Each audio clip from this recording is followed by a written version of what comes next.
Investir num futuro próspero é acreditar na importância da cultura. É fundamental conhecermos nossa história, fortalecermos nossas raízes, darmos voz à arte, que amplia nossos conhecimentos, incentiva o desenvolvimento social, educa através do pensar. Agrega a cidadania e expande nossos horizontes, fazendo toda a diferença na vida coletiva. Numa democracia, cabe aos cidadãos escolher seus representantes e a esses governantes reconhecer o fundamental papel da cultura, respeitando assim o seu eleitor e cumprindo sua missão de cuidar dignamente de seu povo.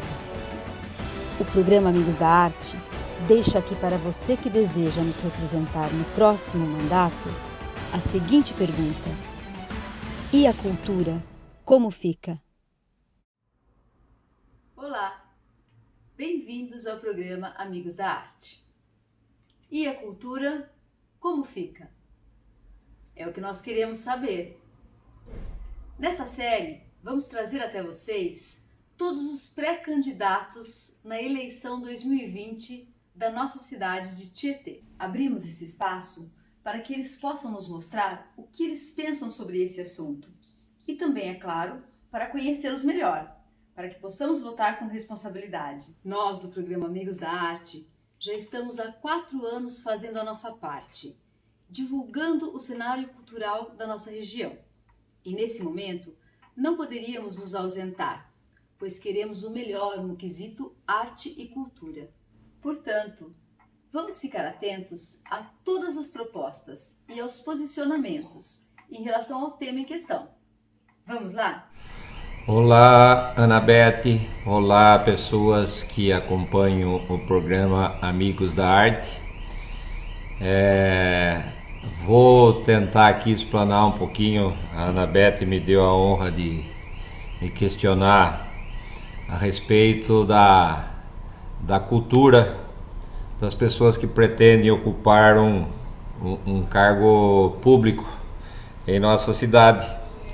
Eu a parabenizei parabenizo você, Anabete, porque eu sei que é uma iniciativa muito boa e que devia ser feito de repente por mais pessoas, esse tipo de questionamento em respeito a outras situações, tanto a arte, quanto a arte e cultura, quanto saneamento básico, manutenção da cidade, entre outras situações, né? Então fico lisonjeado por você perguntar para mim. Acho que você deve estar sabendo, e se não, eu até aproveito para anunciar: eu sou um pré-candidato com Dalfabre, né? Minha carreira de vereador se encerra aqui, mas vou continuar na vida pública de uma maneira ou de outra, ajudando. Então eu acho extremamente oportuno esse seu questionamento e gostaria que demais pessoas que receberam esse seu pedido façam o mesmo, né? Eu vou tentar falar um pouquinho, meio resumido, porque a cultura não é meu forte. Eu acho que vocês que acompanham meu trabalho sabem que eu trabalho um pouco mais na área de infraestrutura, de limpeza pública, né? Mas como vereador, a gente tem que socorrer todo mundo um pouco, né? Acho que no começo eu fui cobrado até por alguns posicionamentos que eu tomei em relação a questões da cultura, que na época foram a respeito de aula de zumba, né? Outras situações que ocorreram aí de projetos que foram parados, né? Outros continuaram, outros foram parados, e as pessoas me procuraram, e eu sei que isso me fez refletir um pouquinho aqui, pensando sobre o que falar. Eu acho que a cultura ela é essencial para qualquer sociedade, né? Porque vocês sabem que uma sociedade sem cultura, sem memória, ela não enxerga, não tem um futuro, né? A gente aprende a cultura, eu acho que é tudo aquilo que a gente tira de lições, a gente pode vivenciar e a gente joga para um futuro, né? Você educa as pessoas, a cultura educa, né? Os livros, os espetáculos de arte são coisas que realmente ajudam as pessoas a se engrandecer.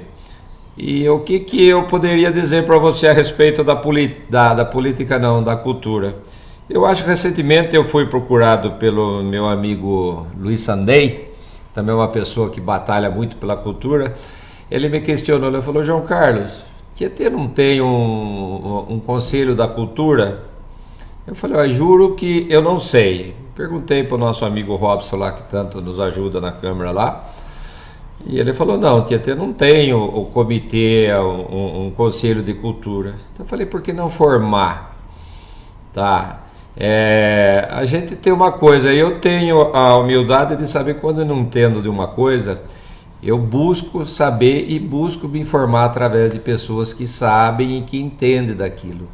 Eu acho que esse é o principal característica de um gestor público, ele saber ouvir quem precisa ser ouvido, quem tem voz, quem tem conhecimento de causa. Sim, o pouco ou muito as coisas que eu aprendi na vida, principalmente na vida pública, foi ouvindo e aprendendo a ouvir quem sabe de determinado assunto que você não domina. Então eu acho que a criação de um conselho para a cultura, né, seria, eu acho que uma coisa fundamental. Eu sinceramente eu me pergunto por que isso não existe até hoje. Né? A gente sabe que tem conselho da saúde, tem conselho do meio ambiente, né? E por outro lado, não só a criação, esses conselhos dependem da participação efetiva das pessoas. Eu, quando tive na Secretaria da Agricultura, tem lá o conselho do meio ambiente, né?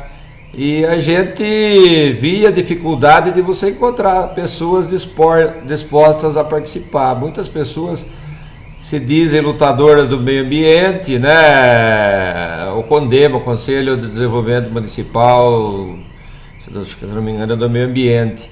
Então, na hora do vamos ver, você não encontra pessoas para que estejam ajudando. Mesmo o Conselho de Educação. Enfim, eu acho que esses conselhos eles são extremamente úteis, né? E qualquer gestão eficiente, ela deve se apegar a essas pessoas que têm muito a oferecer, que têm muito a dar, né? Eu acho que uma atribuição tão simples como essa, a criação do conselho, já devia ter sido feito, né? Por essa ou por gestões anteriores, não foram feitos, né? Talvez não houvesse uma cobrança mais efetiva da classe de artística, vamos dizer assim, da classe da cultura a respeito disso. Eu acho um dos principais atributos hoje extremamente importante isso, né? Você brigar por isso, você brigar por aulas, né? A gente sempre teve bastantes cursos que eu acho extremamente importante, de violão, de danças, oficina de leitura, enfim, o Parque Cornélio Pires, né, o Museu Cornélio Pires, o Museu do Zico Pires, meu falecido avô, né, que tanto me encheu me enche de honra em ser neto dele, um historiador extremamente ativo. Eu lembro quando criança, ele sempre sentadinho no escritório dele lá, escrevendo aquilo lá, aquele livro que no futuro seria a cronologia tietêense, né? Eu lembro que ele tinha pilhas e pilhas de jornais, ele assinava todos os jornais do município, e isso com o tempo ele foi compilando os dados, fazendo, e o que virou a cronologia tietêense. Eu acho da minha parte, uma tristeza muito grande a cronologia tietêense ter parado quando o meu avô faleceu, né? Eu sei que não é um trabalho que qualquer pessoa faria, a pessoa tem que ter o dom, mas talvez fosse uma questão de resgatar isso. Quem sabe o município poderia, de repente, fazer um concurso público, sei lá, eu acho que teria que ser talvez um concurso público, uma ideia que me veio aqui, né? Porque a cronologia tieteense, ela é a história viva de Tietê, né? E ela cedeu até o momento e parou. De repente, a prefeitura contratar uma pessoa para que volte a levantar esses dados e dê continuidade é uma coisa tão importante que simplesmente parou. Eu acho que a gente tem que dar mais atenção à nossa história.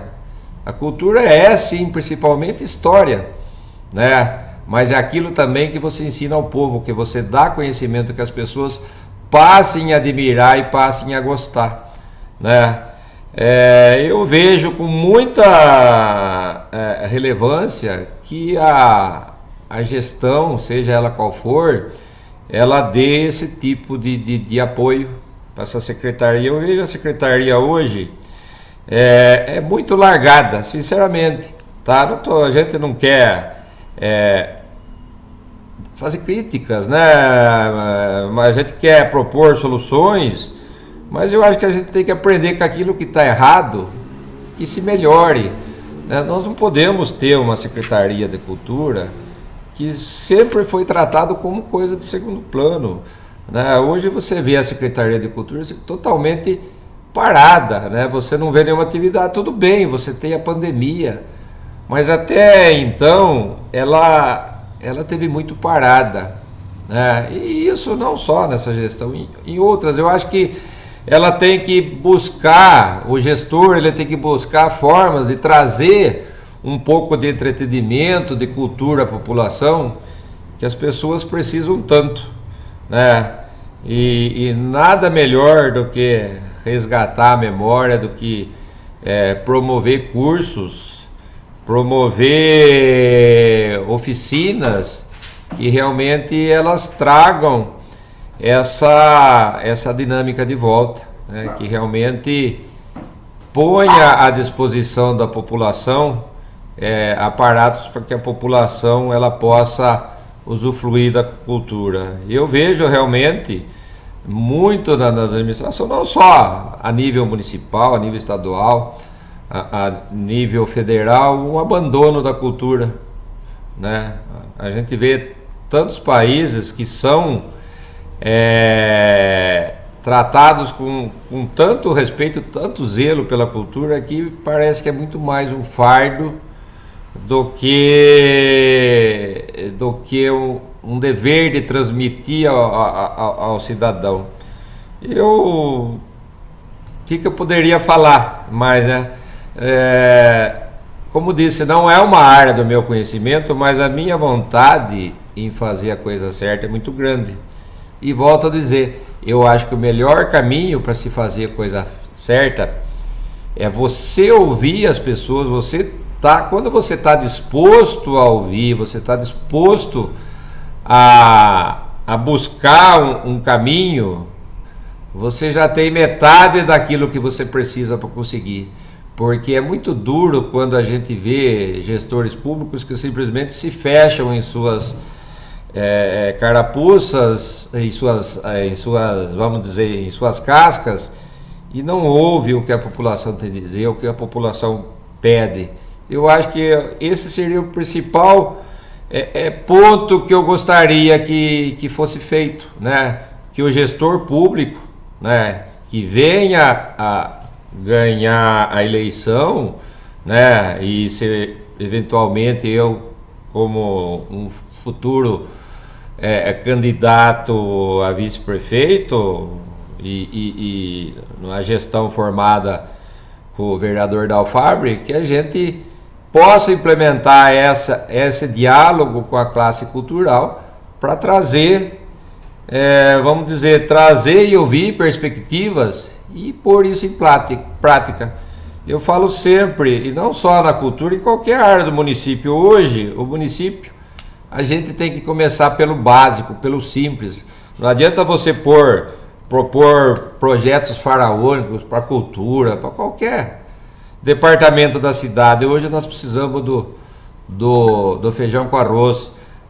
A cultura, assim como todas as outras áreas do município, elas começam pelo alicerce. São coisas simples. Às vezes você fazer um buraco, assentar um tijolo, fazer uma base sólida, ela é muito mais valiosa do que você pensar o que você vai pôr dentro da casa. Se você vai pôr uma TV de 100 polegadas, se você vai pôr lustras de cristais, né? E a gente vê muitas vezes isso, as pessoas começam pelo fundo, né? Começam pelo fim, né? Fala, bom, eu vou comprar um lustre porque eu vou fazer uma casa e eu quero um lustre de cristal, então a primeira coisa que eu vou e faço é isso. A gente vê isso muito na administração pública, porque o que vai embaixo, o alicerce, é muito esquecido. E eu acho que é esse alicerce na cultura que tem que ser trabalhado. E ele tem que ser trabalhado com conhecimento de quem está lá, né? É isso que eu defendo. Não vou aqui falar um monte de coisa que eu não sei, eu fazer um monte de promessas, mas eu acho que cursos devem voltar a serem valorizados, cursos de aula, de piano, de violão, né? Uma vez eu fui muito mal entendido aqui, eu falei no começo de aula de Zumba, porque eu questionei umas aulas que estavam sendo dadas numa escola pública, né, de noite. Meu intuito nunca foi acabar com aquilo, e sim regularizar uma situação que a gente quer que as coisas sejam regularizadas. E se fez-se muita política em cima, dizendo que eu tentei acabar naquela época, não foi nada disso. Simplesmente é que essas pessoas, elas merecem ter um espaço onde elas possam praticar, e de preferência com o apoio total do município. É isso que eu brigo, e é esse tijolinho que eu falo. Às vezes uma aula, um curso de alguma coisa, você começa a dar gosto, uma oficina de leitura, né, uma biblioteca decente, que hoje nós não temos uma biblioteca decente. Enfim, que se invista nessas coisas básicas, para que daí você venha a ter projetos maiores e melhores. Enfim, é um pouco da visão minha de cultura. Eu não sei se eu fui tão claro e específico, mas eu espero ter contribuído alguma coisa para esse debate, que, volto a dizer, agradeço você, Ana Beth, e que você, apesar de você saber que você é da área, você tramita nessa área da cultura, até pela profissão sua, que você promova esse tipo de coisas em outras áreas, que eu acho extremamente interessante e importante. Muito obrigado a você e obrigado a todos que estão nos assistindo. Um abraço a todos. O programa Amigos da Arte agradece a todos os pré-candidatos que aceitaram o nosso convite. E esclarecemos que todos, sem exceção, estão convidados a participar dessa série de entrevistas. As mesmas perguntas e regras foram enviadas para que todos pudessem se adequar ao formato do nosso programa e nos enviar a sua gravação. Foram estipulados 15 minutos no máximo para que cada um pudesse falar exclusivamente sobre o tema proposto. Todos puderam ficar livres para poder responder às nossas perguntas ou, se quisessem, dissertar sobre o tema com total liberdade. As entrevistas foram gravadas pelos próprios entrevistados e vinculadas por ordem de chegada. Aproveito para agradecer aos parceiros do programa Amigos da Arte, que com seu apoio fazem acontecer esse programa. E a você que nos acompanha e é o nosso foco principal. Até o próximo!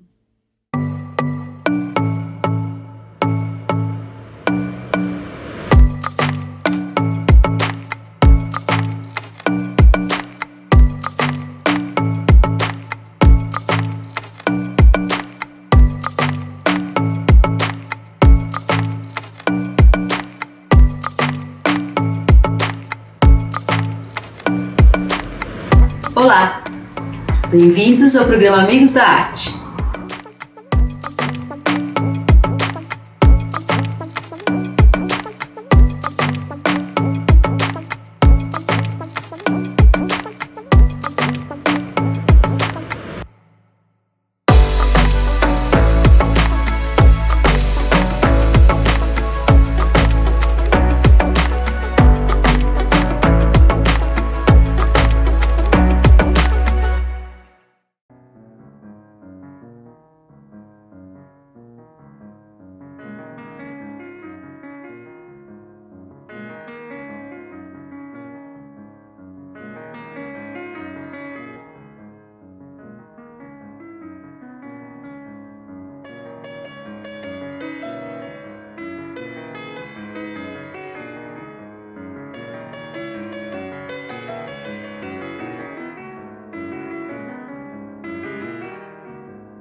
tenho algo importante para falar para você sobre o futuro do seu filho. Aprendizado prático e divertido é algo que estimula importantes habilidades, como raciocínio lógico, trabalho em grupo e criatividade.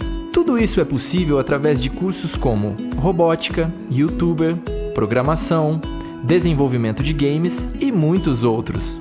Que tal agendar uma aula experimental? Venha para Código Kid e descubra como tudo isso acontece.